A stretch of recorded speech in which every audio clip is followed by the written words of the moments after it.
Alright, magandang araw mga katracker. Welcome sa ating YouTube channel vlog. For this video ay meron kaming unit dito.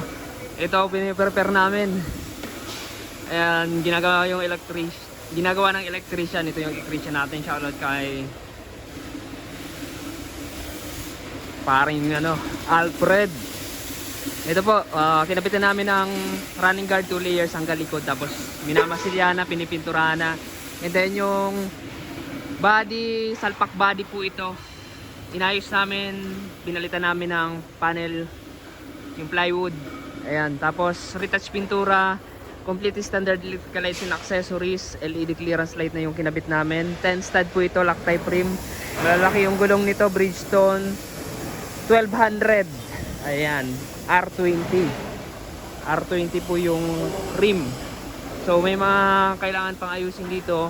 Tinanggal namin sticker ng sidings, pintura pa, tapos ano yan, undercoat.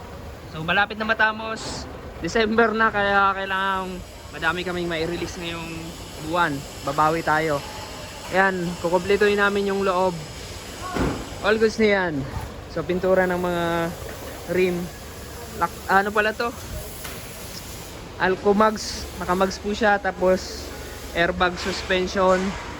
And then naglagay rin kami ng steel flooring kasi kahoy yung flooring nito. Shoutout sa pintor natin. O ngiti ka. Ayan o. Sagad sa ano yan, pintura. Diba? Boss! Ano na? December na. Alright. Ayan, hinihintay lang namin yung bonus. Ayan, kinokompleto na namin yung mga fluids.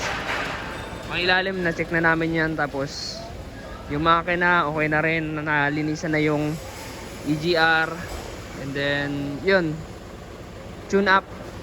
All goods na yan. So, mga katracker, kung naghanap kayo ng Surplus Japan truck, dito lang yan sa Calipil Marketing Corporation, Barangay Mambugdos, Bacoor, Cavite. Ayan. Don't forget to subscribe our YouTube channel and follow our FB page. Nasa 78,000 followers na tayo. And then 41,000 subscribers. At kung hindi ka pa nakaka-subscribe, para madagdagan, mag-subscribe ka na. Alright, maraming salamat. Ang ganitong unit nagre-range na ng 1.5 pataas. As is condition, recondition, depende sa actual unit. Alright, so baka sabihin nyo, hindi ko na naman sinabi yung presyo ng mga ganitong unit. Kaya patapusin nyo yung video para makita nyo, diba? Marami nagreklamo sa akin, marami nagko-comment yung presyo, nasa hulihan yung presyo. Siyempre, papakita ko muna sa inyo yung truck para makita nyo kung ano yung specs para may compare niyo sa presyo. Alright, maraming salamat. God bless. Bye bye.